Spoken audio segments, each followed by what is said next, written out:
Hello students, आज का जो टॉपिक है वो हमारा है फंक्शंस। तो फंक्शन स्टार्ट करने से पहले मैं ये बता दूं कि फंक्शन जो है सबसे इम्पोर्टेंट चैप्टर है पूरे 11th और 12th क्लास में। ठीक है, इसमें सबसे बड़ी बात क्या है कि फंक्शन जो है ना वो पूरे मैथमेटिक्स का ना बैकबोन है। इसके बाद जितने तुम आगे के चैप्टर्स पढ़ोगे ना, सब में तुम्हें फंक्शन फंक्शन दिख जाएगा। हर एक टॉपिक में फंक्शन इन्वॉल्व होगा। ठीक है, तो फंक्शन समझना काफी इंपॉर्टेंट है। समझो ये बैकबोन है मैथमेटिक्स का। तो इसको मैं काफी डिटेल से पढ़ाऊंगा 11th क्लास के बच्चों को भी, 12th क्लास के बच्चों को भी। तो इसको थोड़ा ध्यान से देखना, बिल्कुल इसको लाइटली मत लेना। और जो हमने बेसिक मैथमेटिक्स में जितने भी कंसेप्ट यूज पढ़े थे ना, वो अब इस चैप्टर में आएगा। बेसिक मैथमेटिक्स में तुम्हें मैंने क्या सिखाया था, इनइक्वालिटी कैसे सॉल्व करते हैं, स्क्वायर रूट का डिफाइन कब होता है, फिर हम लोगों ने सीखा था वेबी कर्व रूल क्या होता है। सारे जो भी हमने बेसिक मैथमेटिक्स में पढ़ा था वो सब घूम घूम के इस चैप्टर में आएगा। तो अगर बेसिक मैथमेटिक्स में कोई प्रॉब्लम है तो फिर यहाँ दिक्कत हो जाएगी। तो फंक्शन को स्टार्ट करते हैं। तो फंक्शन स्टार्ट करने से पहले, डेफिनेशन समझाने से पहले मैं क्या बता रहा हूँ कि फंक्शन जो है ना वो एक स्पेशल टाइप ऑफ रिलेशन है। रिलेशन का एक स्पेशल टाइप है। जैसे अगर मैंने बोला ना कि सेट ए से सेट बी में हमने एक रिलेशन डिफाइन किया, ठीक है, तो रिलेशन डिफाइन किया, इसका क्या मतलब है कि सेट ए का एलिमेंट सेट बी के एलिमेंट से एसोसिएट होगा। ठीक है, अंडर सर्टन रूल, कि एक रूल के अकॉर्डिंग एसोसिएट होगा। ठीक है, अब ऐसा भी हो सकता है कि सेट ए का एलिमेंट सेट बी के किसी भी एलिमेंट से एसोसिएट ना हो, तो भी वो एक रिलेशन है। पता हमें उसे क्या बोलते हैं, एम्प्टी रिलेशन या नल रिलेशन। ऐसा भी हो सकता है कि सेट ए का एलिमेंट सेट बी के हर एक एलिमेंट से रिलेटेड हो। मतलब हमने सेट ए का कोई एक एलिमेंट उठाया, वो सेट बी के हर एक एलिमेंट से रिलेटेड है। सेट बी ए का हमने दूसरा एलिमेंट उठाया, वो सेट बी के हर एक एलिमेंट से रिलेटेड है। अगर ऐसा हुआ तो फिर क्या हो जाएगा, वो रिलेशन क्या होगा, यूनिवर्सल रिलेशन। ये भी हमने पढ़ा है। ये भी पॉसिबल हो सकता है क्या कि सेट ए का सिर्फ एक एलिमेंट सेट बी के एक एलिमेंट से एसोसिएटेड हो। ये भी पॉसिबल है कि सेट ए का एक एलिमेंट सेट बी के सारे एलिमेंट से एसोसिएटेड हो। मतलब क्या है कि रिलेशन में हमने क्या किया है, रिलेशन में हमने सेट ए के एलिमेंट को सेट बी के एलिमेंट से एसोसिएट तो किया है, बट रूल से ही एसोसिएट किया है। बट जो हम जिस एसोसिएशन का जो रूल है, मतलब जिस रूल से हम सेट ए के एलिमेंट को सेट बी के एलिमेंट से एसोसिएट करेंगे, उस रूल पे अगर हमने कुछ रिस्ट्रिक्शन लगा दिया, ठीक है, तो फिर वो रिलेशन क्या बन जाएगा, फंक्शन। ठीक है, और फिर ये भी पता है आपको कि रिलेशन जो होता है वो क्या होता है। अगर हमने रिलेशन ए से बी में लिया है तो रिलेशन जो भी आएगा, चाहे तुम रिलेशन को सेट बिल्डर फॉर्म में लिखो, रोस्टर फॉर्म में लिखो, एरो डायग्राम में लिखो, किसी भी फॉर्म में रिलेशन को लिखो, वो हमेशा क्या होता है, ए क्रॉस बी का सबसेट होता है। ठीक है, तो हमने क्या बोला अभी कि जो रिलेशन है ना, अगर मैं रिलेशन पे मैं एक सर्टन रूल लगा दूं, कुछ रूल उस पे इम्पोज कर दूं, तो वो हमारा रिलेशन क्या हो जाएगा, फंक्शन हो जाएगा। अब रूल क्या है, वो रूल हम लोग देखेंगे। सबसे पहले हम लोग इसका डेफिनेशन देख लेते हैं। यहां पे क्या है कि set A, let A and B B two non empty sets. A और बी नॉन एम्प्टी सेट्स है। देखो ये डेफिनेशन लिखा हुआ है, कोई इसको रटने की जरूरत नहीं है, बस मैंने ऐसे लिख दिया समझाने के लिए। एक बार इसको देख लो, let A and B two non empty sets, then a rule F, एक rule F which associates each element of A with unique element of B is called a mapping or function from A to B। अभी क्या बोला यहाँ पे कि हमारे पास A और B दो नॉन एम्प्टी सेट है, तो एक rule F which associates each elements of A, यहाँ पे देखो कुछ वर्ड है each, ये एलिमेंट, ये जो each है ना ये इंपॉर्टेंट है। Each element of A with unique element of B is called a mapping of function। unique भी important है। is mapping और function from A to B। यहां पे क्या बोला कि A और B कोई दो नॉन एम्प्टी सेट्स है, तो एक रूल F जो A के हर एक एलिमेंट को, अब बात को सुनो, A के हर एक एलिमेंट को A के हर एक एलिमेंट को B के यूनिक एलिमेंट से एसोसिएट करे, तो वो रूल हमारा फंक्शन कहला जाएगा। नहीं समझ में आया, कोई टेंशन नहीं है, आगे देखो।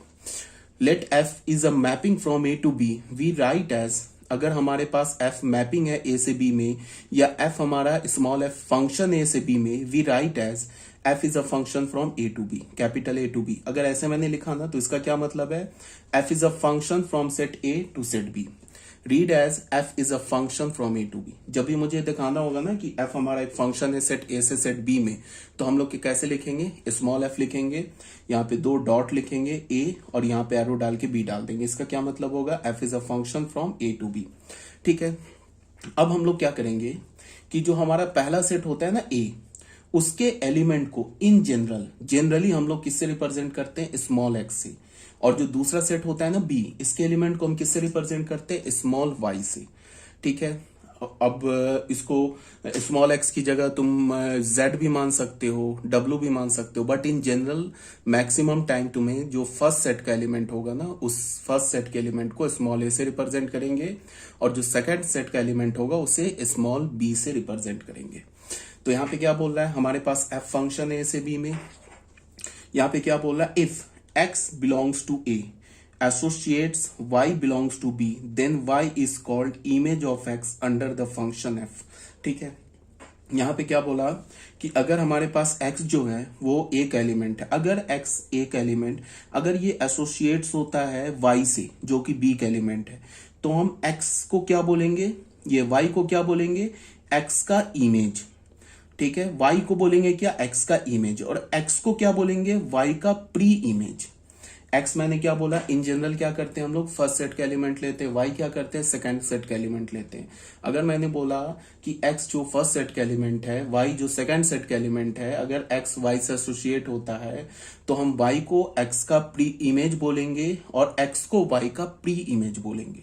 ठीक है, ये सब ये है जो हम लोग किस तरह से इमेज का क्या मतलब हो गया, प्री इमेज का क्या मतलब हो गया, सिर्फ ये एक नाम है, या फिर एक इसको कह लो कि हम लोग ऐसे भी बोल सकते हैं कि मैथमेटिक्स के टर्म में इसको हम लोग मैथमेटिकल नेम है। ठीक है, तो यहाँ पे क्या हो गया, और image of x under the function F, और the F image of X, या तो तुम बोलो y को image of x under the function X, या तो तुम बोलो F image of X is y, या फिर तुम क्या बोलो कि image of x under the function F और the F image of X.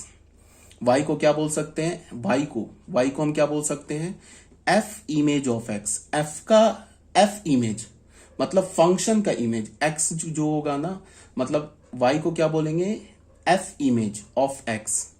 y is called F image of x, और ये भी बोल सकते हैं y is called the image of x, और ये भी हम बोल सकते हैं y is the value of x under the function f। ये भी बोल सकते हैं y जो है ना वैल्यू है x का अंडर द फंक्शन f। ठीक है, तो y is called the image of x under the function f, और f इमेज ऑफ x और the value of f at x and denoted by fx। देखो ये जो fx है ना, ये fx क्या लिखा हुआ है, समझो ध्यान से, ये जो fx लिखा है ना, ये y लिखा हुआ है। ठीक है, fx किसको हम, इस fx का क्या मतलब हुआ, fx is f image of x, x का f इमेज क्या होगा, fx होगा। ये y को हम किससे लिखते हैं, fx से लिखते हैं। ठीक है, and we write as y is equal to fx। ठीक है, y जो है ना, it is the f image of x।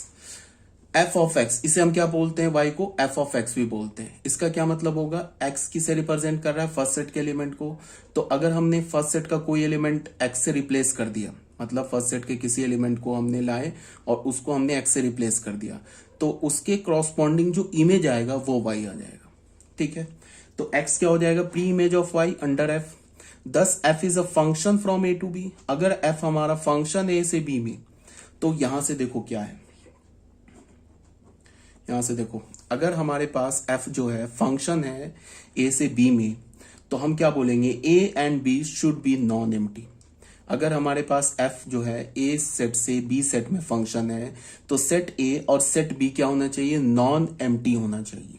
ठीक है, अगर सेट a और सेट a b एम्प्टी होगा तो रिलेशन तब भी हम डिफाइन कर सकते हैं। ठीक है, बट फंक्शन नहीं डिफाइन कर सकते। तो पहला कंडीशन क्या होना चाहिए, a and b should be non empty. दूसरा कंडीशन क्या होना चाहिए, ये ध्यान से देखो, each element of a should have image in b। a के हर एक एलिमेंट का इमेज होना चाहिए b में। ठीक है, अगर ये रिलेशन होता तो क्या होता, हम लोग ऐसे भी बोल सकते थे कि ए का सिर्फ एक एलिमेंट बी के किसी एक एलिमेंट से रिलेटेड है तो भी रिलेशन हो जाता।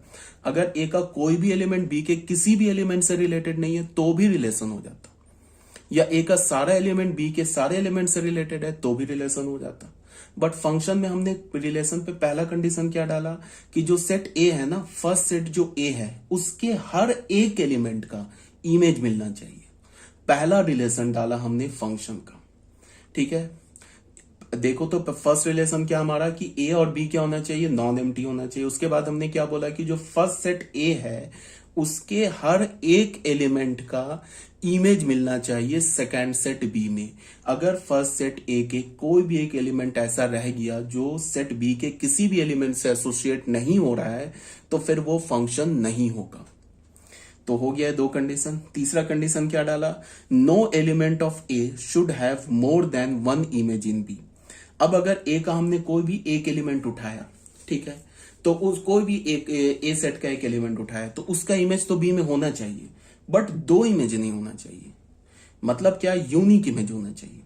अगर मान लो ए सेट का हमने कोई एक एलिमेंट 1 उठा लिया, मान लो सेट ए में 1 एक एलिमेंट है, 1 किससे एसोसिएट हो गया, 2 से। ठीक है, तो फिर 1 2 से एसोसिएट हो गया तो 1 अब दूसरे किसी भी सेट बी के किसी भी एलिमेंट से एसोसिएट नहीं हो सकता है, 1 का यूनिक इमेज होगा। हाँ, सेट ए में मान लो कोई एक एलिमेंट है 3, तो 3 भी 2 से एसोसिएट हो जाए तो वो चलेगा, बट 1 और किसी से एसोसिएट नहीं होना चाहिए। मान लो सेट ए का कोई एक एलिमेंट है 4, 4 किससे एसोसिएट हो गया, 1 से, या 1 तो फर्स्ट सेट का एलिमेंट, 4 एसोसिएट हो गया हमारा 2 से, 2 किसका एलिमेंट है, बी का, तो भी चलेगा, तो फिर फंक्शन हो जाएगा। बट हमारा जो फर्स्ट सेट है, फर्स्ट सेट का कोई भी एक एलिमेंट उसका सिर्फ यूनिक इमेज होना चाहिए, मोर देन 1 इमेज नहीं होना चाहिए। हाँ, सेट ए के 2 एलिमेंट का, 3 एलिमेंट का, या सेट ए के सारे एलिमेंट का एक इमेज हो सकता है सेट बी में, वो चलेगा। बट सेट के ए के एक एलिमेंट का 2 इमेज हो जाए सेट बी में, वो नहीं चलेगा। समझ रहे हो ना क्या बोल रहा हूं। पहला जो सेट है ना उसके सारे एलिमेंट का एक ही इमेज हो जाए सेट बी में तो फिर वो फंक्शन है। बट सेट ए का कोई एक एलिमेंट उठाओ, अगर उसका 2 इमेज हो गया सेट बी में तो वो फंक्शन नहीं है। ठीक है, तो एक ये डेफिनेशन हो गया। दूसरा ऑल्टरनेट डेफिनेशन ऑफ फंक्शन क्या है, let A and B 2 non empty sets. A और बी 2 नॉन एम्प्टी सेट्स हैं। ठीक है, a relation from A to B that is a subset of A cross B. एक रिलेशन है A से B में, ठीक है, तो ए से बी में रिलेशन होगा तो उसे हम क्या बोलेंगे, subset of A cross B is called a function और mapping from A to B if, यहां पे क्या बोल रहा है, for each A, small A किसका एलिमेंट लिया, कैपिटल ए का, फॉर ईच का मतलब क्या होना चाहिए, ए के हर एक एलिमेंट का देयर एग्जिस्ट बी, एक बी मिलना चाहिए, वो किसका, सेकेंड सेट कैपिटल बी का, such that A B belongs to F. ये लिखने का क्या मतलब हुआ कि ए के हर एक एलिमेंट का, ए कैपिटल ए का हमने कोई भी रैंडम एलिमेंट उठा लिया ए, तो कैपिटल बी में भी एक रैंडम एलिमेंट बी मिलना चाहिए, सच दैट ए और बी आपस में रिलेटेड होना चाहिए, या ए बी जो ऑर्डर पेयर है ना ये फंक्शन का एलिमेंट होना चाहिए। मतलब क्या होगा कि जब तुम फंक्शन में ए डालोगे तो उसका इमेज बी मिलना चाहिए। ठीक है, ये ट्रू होना चाहिए सेट ए के हर एक एलिमेंट के लिए। सेट ए का कोई भी एक एलिमेंट बच गया जिसका इमेज नहीं मिल रहा है सेट बी में तो फिर वो फंक्शन नहीं है। ठीक है, अब सेकंड क्या है कि अगर ए बी फंक्शन का एलिमेंट है और ए सी भी फंक्शन का एलिमेंट है तो ये इंप्लाई करेगा बी इज इक्वल टू सी। ये जो सेकंड है ना हमारा, ये थर्ड बोलने का ऑल्टरनेट या दूसरा तरीका है। ये थर्ड हमने क्या बोला है, थर्ड में हमने बोला है ना कि no element of A should have more than 1 image in B, तो इसी को बोलने का, घुमा के बोलने का ये तरीका है। यहाँ पे क्या बोल रहा है कि अगर ए बी फंक्शन का एलिमेंट है, ए सी भी फंक्शन का एलिमेंट है, ठीक है, इसका मतलब ए जो है ना वो बी से एसोसिएट है, ए फिर सी से भी एसोसिएट है, और ये फंक्शन है, तो ये तभी पॉसिबल है जब बी सी के इक्वल हो। अगर बी सी के इक्वल नहीं होगा तो फिर ए तो बी से भी एसोसिएट हो जाएगा, ए सी से भी एसोसिएट हो जाएगा, तो ये जो ए है स्मॉल ए जो कि कैपिटल ए का एलिमेंट है, इसके तो 2 इमेजेस आ गए ना, एक तो बी आ गया एक तो सी आ गया। सेट बी में स्मॉल ए जो कि कैपिटल ए का एलिमेंट है, इसके 2 इमेजेस आ गए, तब तो ये फंक्शन का एलिमेंट ही नहीं बचा। बट यहां पे क्या बोल रहा है कि ए भी फंक्शन का एलिमेंट है और ए सी भी फंक्शन का एलिमेंट है, तो ये तभी पॉसिबल है when B is equal to C. ठीक है, यहां तक बात आ गई होगी समझ में। अब जैसे हम रिलेशन को लिखते थे ना रोस्टर फॉर्म में, सेट बिल्डर फॉर्म में, फिर हम क्या करते थे उसको एरो डायग्राम बनाते थे, फिर हम क्या करते थे उसको पिक्टोरियल फॉर्म बोल रहा हूं कि तुमको एक्स एक्सिस वाई एक्सिस करके बनाते थे। सेम काम करेंगे फंक्शन में भी, बस फंक्शन क्या होगा, रिलेशन का एक स्पेशल केस होगा। मतलब रिलेशन पे हमने अगर ये 3 कंडीशन इम्पोज कर दिया ना, ये 3 कंडीशन, ये तो ए और बी तो नॉन एम्प्टी होना ही चाहिए, ये हमारा सेकंड कंडीशन और थर्ड कंडीशन इंपॉर्टेंट है। अगर हमने ये 2 कंडीशन फंक्शन पे लगा दिया ना, पहला कंडीशन क्या लगाया कि ए के हर एक एलिमेंट का बी में इमेज मिलना चाहिए, और दूसरा क्या कंडीशन लगाया कि यूनिक इमेज मिलना चाहिए। अगर हमने रिलेशन, कोई भी रिलेशन इस 2 कंडीशन को सेटिस्फाई कर रहा है तो वो रिलेशन एक फंक्शन भी है। ठीक है, ये बात आ रही है समझ में, यहां तक कोई डाउट नहीं होना चाहिए। अब यहाँ पे क्या है, representation of function by arrow diagram. ठीक है, यहां से थोड़ा ज्यादा क्लियर होगा एरो डायग्राम से। अगर मान लो अभी तक किसी को नहीं समझ में आ रहा है मैं क्या बोल रहा हूं, तो टेंशन नहीं लो, यहां से क्लियर हो जाएगा। हमने क्या बोला कि एक फंक्शन है, स्मॉल एफ लिखा, 2 ऐसे डॉट बनाया, ए से बी कर दिया, इसका मतलब क्या हो गया, function from set A to set B. हमने बोल दिया कि ए से बी में फंक्शन है, तो ए सेट हमने क्या ले लिया 1 2 3 4, बी सेट क्या ले लिया 2 3 5 6। ठीक है, अब हमने क्या बोला कि एफ ऑफ वन, जैसे मैंने क्या बोला था, मैंने बोला था कि हम कैसे लिखते हैं, हम लिखते हैं y is equal to F X, ऐसे लिखते हैं ना, y is equal to F X लिखते हैं फंक्शन के लिए। इसका क्या मतलब है कि x कहां से आएगा, ये आएगा a सेट से, और ये y कहां से आएगा, ये आएगा b सेट से। इसका मतलब कि हमने सेट a का कोई एलिमेंट यहां डाला ना f, ब्रैकेट के अंदर हमने सेट a का कोई एलिमेंट डाला ना x, तो उसका इमेज क्या आ गया, y आ गया। ठीक है, तो ये नोटेशन है। और फंक्शन को हम कैसे लिखेंगे, f लिखेंगे, उसके बाद a सेट बनाएंगे और b सेट बनाएंगे। इसका क्या मतलब हुआ, f is a function from set a to set b, ये मतलब हो गया। ठीक है, तो यहां पे देखो हमारे पास क्या है, हमने क्या लिखा कि ये x की जगह 1 डाला, तो f ऑफ 1 क्या है, f ऑफ 1 y है, ये समझना है। एफ एक्स वाई है ना, तो एफ ऑफ 1 वाई है, तो वाई का वैल्यू क्या हो गया 2। इसका क्या मतलब हो गया कि जो सेट ए है इसका जो एलिमेंट 1 है ना, ये बी सेट के 2 एलिमेंट से रिलेटेड है। ठीक है, फिर हमने एफ ऑफ 2 डाला तो क्या मिल गया 5। इसका क्या मतलब हुआ कि ये जो 2 है, जो कि सेट ए का एलिमेंट है, वो सेट बी के 5 एलिमेंट से रिलेटेड है। फिर हमने क्या डाला, x की जगह 3 डाला तो हमें क्या मिल गया 6। इसका क्या मतलब हुआ कि ये जो 3 है, जो कि सेट ए का एलिमेंट है, वो सेट बी के 6 से रिलेटेड है। ठीक है, फिर हमने x की जगह 4 डाला, तो ए सेट का एलिमेंट डाला 4, तो हमें क्या मिल गया 6। तो इसका क्या मतलब हो गया कि जो सेट ए का एलिमेंट 4 है, वो सेट बी के 6 एलिमेंट से रिलेटेड है। ठीक है, तो सबसे पहली बात हम लोग देखेंगे क्या ये फंक्शन है, तो बिल्कुल है फंक्शन। क्यों है ये फंक्शन, सबसे पहली बात की 1 2 3 4, ये जो 4 एलिमेंट है ना, चारों एलिमेंट का इमेज मिल रहा है। देखो 1 का भी इमेज मिल रहा है, 1 का इमेज 2 मिलने का मतलब कि फंक्शन जो है 1 का वैल्यू है फंक्शन f पर 2, ऐसे बोल लो। या 1 का इमेज है 2 का इमेज क्या है 5, 3 का इमेज क्या है 6, और 4 का भी इमेज है 6। तो देखो 3 का भी इमेज 6 है, 4 का भी इमेज 6 है। तो इसको देख के मत कंफ्यूज हो जाना कि क्या बोल रहा हूं कि 3 का यूनिक इमेज नहीं है। 3 का तो है ही ना यूनिक इमेज, 3 का तो 6 ही एलिमेंट आ रहा है ना इमेज है, और तो कोई इमेज नहीं आ रहा है। 4 का भी यूनिक इमेज है, 4 का भी 6 आ रहा है। ऐसा तो नहीं हो रहा है ना कि 4 का 6 भी आ रहा है, 4 का 2 भी आ रहा है, या 4 का 5 भी आ रहा है। 4 का तो एक ही इमेज आया ना। हाँ, ये बात अलग है कि 3 और 4 का एक इमेज आया, बट 3 और 4 का आ तो रहा है यूनिक ही इमेज है ना, समझ रहे हो ना। 3 और 4 का इमेज तो यूनिक आ रहा है। हाँ, 3 और 4 का इमेज सेम आ रहा है, ये बात सही है, बट 3 और 4 का इमेज जो है ना वो यूनिक है। तो फंक्शन में क्या होगा, क्या 2 कंडीशन है। पहला कंडीशन की सेट ए के हर एक एलिमेंट का इमेज मिलना चाहिए, दूसरा कंडीशन क्या, यूनिक इमेज मिलना चाहिए। तो ये जो फंक्शन है ना, ये जो फंक्शन है ए से बी में, ये क्या कर रहा है, फंक्शन के दोनों प्रॉपर्टी को सेटिस्फाई कर रहा है। सेट ए के हर एक एलिमेंट का इमेज भी मिल रहा है और यूनिक इमेज भी मिल रहा है। So this is a function from A to B. अब इसको हमने एरो डायग्राम से बनाया। एक जो सेट ए ले लिया, इसमें एलिमेंट क्या था 1 2 3 4, सेट बी में एक एलिमेंट क्या था 2 3 5 6, 1 का इमेज क्या है 2, फिर उल्टा देखेंगे तो 2 का प्री इमेज क्या 1, 2 का इमेज क्या है 5, उल्टा देखेंगे तो 5 का प्री इमेज है 2। 3 का इमेज क्या है 6, उल्टा देखेंगे तो 6 का प्री इमेज 3। 4 का इमेज क्या है 6, 6 का प्री इमेज 4। ठीक है, तो ये हो गया हमारा एरो डायग्राम से। ठीक है, अगर कोई बच्चा बोले कि इसको आप रोस्टर फॉर्म में लिख दो, तो रोस्टर फॉर्म में हम यहाँ पे कैसे लिख सकते हैं फंक्शन को, एफ लिखा, ऐसे लिखा, bracket order pair. Roster form में कैसे लिखते हैं, ऑर्डर ही पेयर में तो लिखते हैं। 1 का इमेज क्या आ रहा है 2, जैसे हम रिलेशन में लिखते हैं। फिर क्या आ रहा है 2 का इमेज क्या आ रहा है 5,